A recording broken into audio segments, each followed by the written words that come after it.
Chapter 1. For 3 years, I streamed online. Across the internet, people mocked me as a fake socialite. My photographer boyfriend even went on TV, sneering at me as a gold digger. That night, dazed and broken, I drowned in the bathtub. When I woke up again, I had been reborn. Bitter and reckless, I announced, "Who wants to be my boyfriend? I'll pay 20 yuan a day." The comments were full of ridicule, but one cautious message caught my eye. "On Friday, can you add 2 yuan so I can buy extra steamed buns? I eat a lot." That account belonged to none other than Peter Yu. 3 years later, he would be crowned the nation's top actor. I remembered him. In the future, he would suffer from severe depression and end his life in a seaside villa. I woke up curled on a narrow bed inside a tiny 9-square-meter rental room. The night was silent. Only the faint glow of my phone lit the darkness. At 2 a.m., my alarm went off. I pulled down a backdrop, slipped into a fake designer dress, and sat on a second-hand leather chair facing the phone camera. "Disney runaway princess here. Don't send gifts." Back then, I wasn't a million-follower influencer, just a small-time streamer who had just signed with a company. Ethan Zhao logged in too. He sent me a message. "Baby, you got a lot of gifts yesterday, right? When you finish work, let's have a feast together." He was the company's photographer. At first, he found my best angles and helped me take photos that drew followers. Later, he became my boyfriend, coached me on how to build a persona, and manage my fan groups. I used to be grateful for his help, until one day, I overheard him, arm in arm with a rookie streamer, boasting, "She wasn't even worth my camera. Without me, she'd never have become popular." After my public image collapsed, he smeared me on TV. I grew up well off, but she showed me what a gold digger is. Holidays meant gifts, lipstick, handbags. I even paid her rent. He flashed bills worth tens of thousands. Public opinion took his side. Lipsticks from cheap online stores, only 9 yuan, were recorded as hundreds in his ledger. My inbox flooded with insults. "If you love being a gold digger so much, why not just sell yourself?" Yes, I had asked him for gifts. I couldn't deny that. But what people didn't know was, I gave Ethan far more than he ever gave me. "Dinner? You mean I pay again?" I asked. My credit card got cut off by my family. His voice was casual. "Come on, why split things between us?" I laughed coldly. "Really? And for your birthday, you still want those limited edition sneakers, don't you?" "Of course," he snapped, impatient. "Didn't I already tell you?" "You're so materialistic." I kept my voice innocent while recording. "I hate men like you. Let's break up." Before he could reply, I hung up.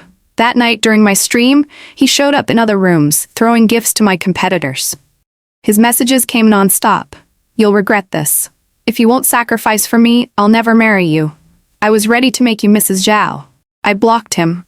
After offending Ethan Zhao, I became an outcast in the company. They pushed my streams to the least popular time slots. During group sessions, they stuck me in the farthest corner. I also grew tired of maintaining the rich princess persona. Soon my streams turned quiet, with barely 100 viewers. One night, I posted a short video with text, "Who wants to be my boyfriend? I'll pay 20 yuan a day." The comments poured in with mockery. "Rich lady's lost her mind? What can you even buy for 20 yuan? At your service, my princess." Then I'll leave. But one cautious reply stood out. "On Friday, can you add 2 yuan for steamed buns? I eat a lot." Amused, I replied, "Sure." The account had no avatar, just the name Peter Yu. Something about it felt familiar. Then he sent me photos. One of his shy smile, his messy hair like a bird's nest, yet handsome features and deep eyes. Another showed him in a dirty vest, dark from sun, screwing bolts at a factory. "You're Peter Yu?" He confirmed it with a factory work ID. Of course I knew him. 3 years later, everyone would. The boy from a small town who once sold blood to support his sick mother and younger sister. The one discovered while delivering food, who stunned the world with his debut in Ignition, sweeping international awards. But his fate rose and crashed like a cruel game. Now he kept messaging me. "Is it true? Will you pay me 20 a day? I'll do whatever you need. Can we sign a contract?" I stared at the distance on my phone, only 2 kilometers away. On impulse, I accepted his friend request. The next day, I met him in person. Peter Yu looked nothing like the future star. His hair was still damp from a quick wash, his jacket worn and old. He stood awkwardly, like a stray dog staring up with hesitant eyes. "Did you find me by chance?" I asked, "or have you been watching me?" "The system recommended you." You stream late every night, he said softly. I thought, rich or not, you work really hard. That's just a persona. He only nodded. I remembered something from my past life. When the internet tore me apart, each explanation video I posted was mocked endlessly. Yet within minutes, one small, anonymous account always liked it quietly. Back then, I noticed that account only followed me, and Peter Yu. So, even in the future, when the world hated me, he might have been watching all along. Can I eat this? He asked, pointing at leftover fries on my desk. I nodded, then suddenly thought of a bold idea. Do you want to make some fast money? Chapter 2. Not something illegal. I quickly grabbed his wrist when he looked ready to run. I promise, nothing criminal. If I remembered correctly, he was about to hit rock bottom, so poor he sold blood to survive. No wonder he agreed to 20 yuan a day. I just need you to pretend to be my boyfriend in short videos. Your face won't show, and I'll change your voice. He froze. I'm not used to cameras. The words were almost funny, coming from a man destined to be a movie star. Don't worry, I'll teach you. I showed him the trending short clips. Corny now, but in 3 years, some would be viral classics. We're right at the wave, I said, excited. It won't interfere with your factory job. Just weekends. Call it part-time work. He nodded blankly, as he ate ketchup smeared on his cheek. I laughed and handed him tissues. How could someone so pure ever survive in this cruel world? After dinner, I dragged him to the mall. While he tried on clothes like a puppet, I recalled interviews from my past life. Poverty gave him eyes that understood life. Fans cried when he calmly recalled how, the night his grandmother died, his sister sobbed in hunger, while the smell of braised pork drifted from next door. But looking at him now, thin, awkward, barely muscular, I realized he was far from the dazzling figure I remembered. So I spent money meant for Ethan Zhao's gift, and bought us matching couple outfits for filming. You'll eat properly too, I told him. Since I'm paying you, you won't go hungry. Back at my apartment, he didn't complain. Instead, he quietly cleaned, wiped tables, and mopped the floor. I cooked a simple meal, minced pork with mushrooms and fried onions. The smell filled the small room. We ate together with paper cups of soda. Think of it as our first celebration, I said. He lowered his gaze, voice hoarse. Thank you. The weekend came, and we began filming. When Peter Yu took off his shirt, his lean muscles almost made me blush. Ahem. Turn a bit. That angle's better.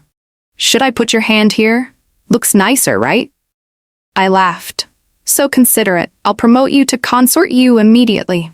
After I quit my company, I opened a small account with our videos. He never showed his face, but with his physique in my scripts, warm, funny, romantic, we attracted fans quickly. Comments flooded in. Sis, you really treat us like family, huh? I don't want to break your couple up. I want to join it. Can you post daily? Please, I love watching while eating. The comment rose to the top. Soon, weekends weren't enough. I asked him over after work days too. But on camera, he was wooden. Whenever there was physical contact, he froze like a statue. One skit required him to wash my sandals while I splashed water at him. Halfway through, he suddenly stood, back turned. I'm dizzy. Let's stop. I frowned. Was he really sick? His skin was tanned, so I couldn't tell. I handed him an ice pop and urged him to shower while I went to buy medicine. On the way back, I bought a new standing fan too. We couldn't afford air conditioning, but at least he wouldn't overheat again. When I returned, shouting and fists echoed from the stairwell. You know who I am? Dare touch me again. Ah! That voice, I knew it. Neighbors peeked out, curious. I rushed inside. Ethan Zhao stood with his sunglasses and polo shirt intact, but his eye was bruised. Peter Yu's white vest was torn, blood smearing under his nose. Ethan Zhao, are you insane? Barging in to hit people? I snapped. Ethan glared. Get this straight. Your boy toy hit me first. Peter's eyes shimmered with hurt as he looked at me. Don't talk nonsense, I shot back. Peter's temper is gentle. You, on the other hand, are arrogant and cruel. He was already unwell. Now you hurt him too. You're not welcome here. Ethan sneered. He had a nosebleed before I touched him. Don't pin this on me. Then what do you want? I demanded coldly. I was going to give you a chance to dine with my parents. Since you refused, don't come begging later. You think a pauper's better than me? He jabbed a finger at Peter. Poor couples suffer most. Not your concern, I said, slamming the door on him. Inside, Peter sat with his head lowered, hands on his knees like a guilty golden retriever. You didn't hit him? No. His voice was sincere. He insulted me, then tripped himself on the table corner. I sighed and tended his wounds. His knuckles, though, were scratched, the kind that came from fighting, not falling. He smiled faintly, feeling the cool air from the new fan. At least tonight we'll sleep better. After nearly a year, our follower count broke 200,000. Ad revenues and sponsorships trickled in. It was enough for me to live comfortably, and for Peter Yu, it was the best-paying side job ever. We should film a celebration video. Maybe give fans a surprise. He nodded distractedly, eyes fixed on supermarket discounts. Still frugal as ever. But when I got home, my phone showed 10 missed calls. I called back. My mother's voice trembled. "Did you quit your company? Don't cause trouble outside. People in the village will gossip." Then she sighed. "It's about your brother. He finally got into college. Tuition's 40,000 a year. Your sister already gave one. Your father coughed blood on the construction site, earned another 10. We have no choice." I stayed silent. Years ago, I begged to study, but they refused, saying 6,000 was too much. Instead, they forced my sister to cook and tutor my brother until she failed her own exams. Now they wanted me to sacrifice again. Mom cried softly. "Just help us this once. Once he graduates, it'll be fine." I hung up, staring at the glittering city lights outside. Some of us are destined to leave home. "What happened?" Peter asked gently, flowers and ribbons in his hands for our celebration. "Family asking for money," I muttered. "I can help." He offered the bag to me. "How much could you possibly give me?" "You already take 600 a month from me," I teased. 73,462, he replied seriously. I nearly choked on spicy beef slices. "Are you insane? Download the anti-fraud app right now." But minutes later, the transfer notification came in. I accepted it. Looking at him, calm and unbothered, I thought, maybe I didn't want him to ever be famous. Maybe I wanted us to just keep filming silly videos, drinking soda, and huddling under a warm blanket in winter. "We should think long-term," I told him one night. "Filming faceless clips won't last. Look, I found some casting calls." "I'm not interested," he said. "I don't know how to act." But Ignition, the film that made him a legend, was now recruiting newcomers. "Just try. You'd be perfect." He frowned but finally agreed when I bribed him with food. Later, he asked, "Are you free this weekend? My sister wants to meet you." When I met Stella Yu, she was 11, bright and bubbly, nothing like her quiet brother. "Brother, pretty sister," she chirped, dragging me to her small room plastered with celebrity stickers. Soon, she blushed and pulled a floral skirt from under her bed. "Sister, do you know about this?" I understood immediately. She was too shy to discuss puberty with her brother. In my past life after Peter's fame, Stella's privacy was exposed and she suffered harassment. This time, I hurried out to buy books and sanitary pads, returning to explain gently. When I came back, Peter's ears were red. You explained to her, I'll mess it up." So I taught Stella carefully, about hygiene, about safety, about love. She pouted. "I don't like boys, I just want to study." "Good," I smiled. "Stay focused on that." At dinner, Peter thanked me quietly. On the way home, he suddenly asked, "Do you have someone you like?" I pulled my scarf tighter. "No, I only like money." Chapter 3. For 2 months, our account stopped updating.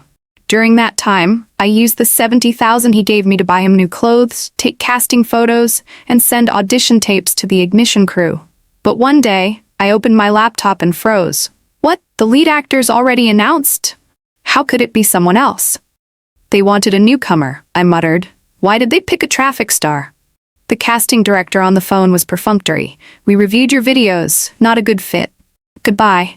The world line had shifted. I sat stunned. Peter, however, was calm. "Isn't this good? We can just keep filming videos." "Don't joke. If you got that role, your life would change. No more grinding jobs. You could buy whatever you wanted."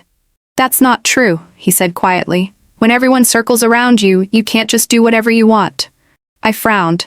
"But ordinary people can't do whatever they want and don't have money." He fell silent, then spoke softly. "I once knew someone. He prayed for fame and money, willing to pay any price. His wish came true. He starred in the best film of his life, bought a villa by the sea. But within a year, the people he loved most left him, and he finally realized what that wish had cost." I stared at him, shocked. "I've lost loved ones before," Peter said calmly. "I don't want to lose them again." I wasn't willing to give up. I searched for another chance, hoping to get him a live audition. But after the new year, he grew strange. When I went to the factory, I learned he had quit long ago. He often pretended to leave early for work, but really went elsewhere. Once, when he brought Stella to my place, he stepped out to take a call on the balcony. "Are you my brother's girlfriend?" Stella suddenly asked. I choked on my drink. "What? He's just my partner. We're acting as a fake couple." She tilted her head. "If he finds a real girlfriend, won't you be sad?" "Sad? Who would want a guy with no car and no house?" I scoffed, but she smiled slyly. "My brother isn't bad. He can cook, fix things, and works hard. He's stingy too, probably saving a lot of money." I ruffled her hair. "Even rich bad men I don't want." Her lips jutted out. "My brother won't turn bad." Later, while she played around, she found a badge and asked, "Sister, what's this?" "Says China, lawyer." I froze. Some things were too big for children to notice. When we stopped filming videos, we also stopped meeting often. Sometimes once or twice a month, usually just texting. In March, I returned home late one night to find him asleep in the stairwell. His coat was dirty, his face tired, like a stray dog. I poked his cheek. He suddenly hugged me tight. "I'm so tired." I dragged him inside. His phone lit up with a message. "Director Yu, why did you leave the rap party?" I flipped it face down. "Explain?" He blinked innocently. "When did you realize?" "Please, I've streamed for years. I can read men like glass. Don't my friend me. You're reborn too, right?" He froze, then slowly smiled. "I just wondered when you came back. From the start, when you commented on my video, I remembered your end, so I replied." "You act well," I said softly. He chuckled. "I never wanted to be an actor. I wanted to be a director." His room proved it. Walls covered in film posters, shelves of DVDs. I picked one up. "Titanic?" I bawled my eyes out at the end. "You can have it," he said. Then I spotted a blank disc. Curious, I slid it in. The screen lit up with our videos all edited together. Most clips were of me, laughing, teasing, smiling. His voice narrated quietly. After the awards, I neglected Stella. The school called. She fell from the rooftop. My mother collapsed from the shock and passed too. I bought the best tomb, donated millions to protect girls, but every night I wondered why it wasn't me who died instead. In the next room, Stella still slept soundly. I shut the door and whispered, "Even if you're behind the scenes now, you need protection. Move to a safer house. Change schools." "Already planning that," he said. His ears turned red. "But will you be my girlfriend? Peter, you know why I approached you. I knew you'd be famous one day." He smiled. "I may only be a rookie director now, but I'll do well. I'm greedy. Even if I date you, it'll be for your money." "Good. Luckily, I'll have plenty." He picked up Titanic. "We've both died once already. If Jack and Rose were reborn, would Rose waste a second? She'd throw away her hat and run with Jack off the ship. That wouldn't be tragic anymore." "Who cares?" He looked at me. "I don't need your answer now, but I want you to know. Do what you want. Be yourself. If money gives you safety, I'm honored that it brings you to me." I'd heard many sweet words before, but he pressed my hand to his wrist. A tattoo was inked there, the date we first met. "Big sister, I want to study at your university too." Stella cheered outside the gates of the Law and Political Science University. I laughed as Peter's assistant took our photo. "Less staring at boys, or your brother will sulk," she grinned. For me, this was the school I'd twice dreamed of attending. Last life, poverty made it an eternal regret. "Don't frown so much." I grabbed Peter's hand, smiling at the camera. 3, 2, 1, cheese. Chapter 4. Life moved forward. Stella grew quickly, full of dreams about the future. Peter worked quietly on scripts, poring over storyboards late into the night. I often watched him, thinking, if fate had never twisted, would he have still found his way here? Would we have still met? One evening, after a long day, he leaned back against the couch. "Sometimes I think," he said softly, "that I don't deserve any of this." "You do," I told him firmly. "Every bit of it." The following months blurred together with auditions, filming, and long nights.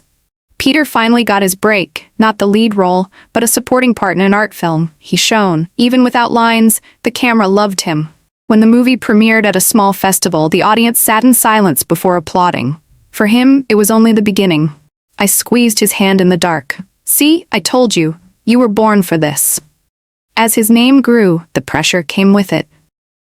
Critics dissected every move. Fans camped outside, chasing rumors. Stella sometimes cried, overwhelmed by strangers following her to school. We hired security, changed apartments, and shielded her as best we could. Peter buried himself in work, guilt in his eyes whenever Stella flinched. "Don't blame yourself," I whispered one night. "We'll protect her together." Time passed. Peter stood on bigger stages, his films shown across countries. Awards, interviews, endless lights. He handled them with quiet grace. But when the crowds faded, he still returned to our small apartment, still smiled when he saw me waiting with dinner. "Home," he said simply. And that word meant more than any trophy. On the day Stella graduated, she ran into our arms, waving her diploma. "Big sister, brother, I did it." Peter laughed, pride shining in his eyes. I hugged her tightly. Later, standing at the gates of the Law and Political Science University, Stella demanded a photo. The three of us posed together. Family, bound not by fate, but by choice. "Don't look so serious," I teased Peter. "Smile for once." He laced his fingers with mine. 3, 2, 1, cheese! The camera clicked. In that frozen moment, I realized, no matter how many times life tore us apart, as long as we kept choosing each other, we'd always find our way back.